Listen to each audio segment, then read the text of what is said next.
Okay, moving on to example 3. They're asking us to actually calculate something here.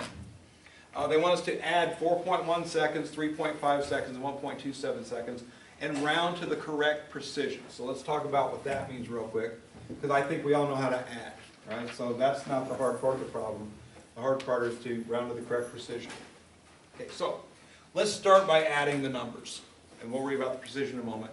We're adding decimals, so I'm going to do 4.1 plus 3.5 plus 1.27. Anytime I'm adding decimals, going in column form is always better. I want to make sure that my decimal places line up like so. And I add straight down, my decimal point comes down straight below where the decimals are. I'm going to get 0 plus 0 plus 7. I'm going to get 1 plus 5, 6 plus 2 is 8. And 4 plus 3 is 8, or 7 plus 1 is also 8. So 8.87 is the correct answer. And that's seconds, right? So again, part of the problem is to actually add the things up. The second part of the problem is to round to the correct precision, right?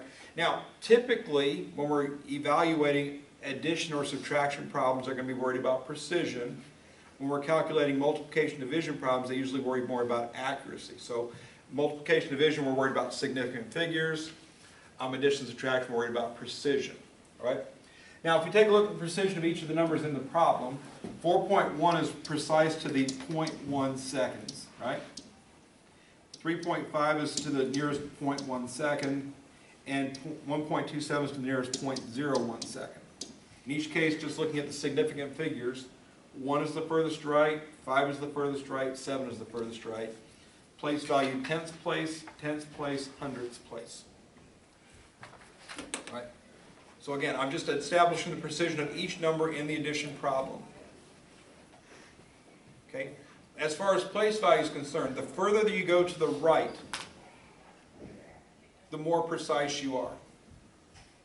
Okay? If I ask somebody, let's say there's like this fence over there. And I say, hey, how long is that fence? And somebody says, I think it's about 100 feet. And somebody else says, I think it's about 85 feet. Somebody else says, I think it's about 84.65 feet. Right?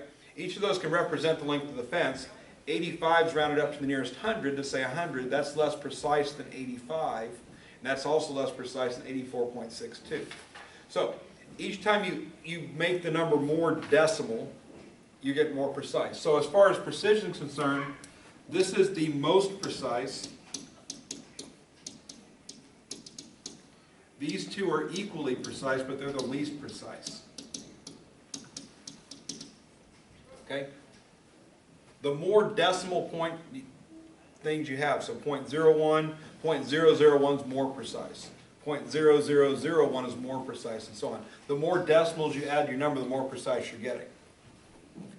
When it says to round to the correct precision, you need to match the least correct precision in the problem. So the least precise thing is what you're going to match. So the least precise is the tenths place. The most precise is the hundredths place. I want to round to the tenths place. Always round to the least precise object. So if I'm rounding this to the nearest tenth, the number after 8 is a 7, which makes it go bigger. So 8.9 seconds would be the correct answer to the correct precision.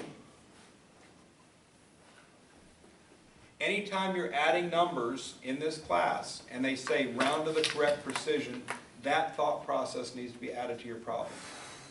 When you get comfortable with it, it takes 2 seconds.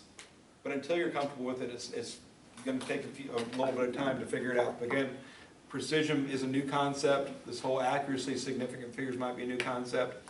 So most right significant digit in each number is how you determine precision. So significant, I'll let it go.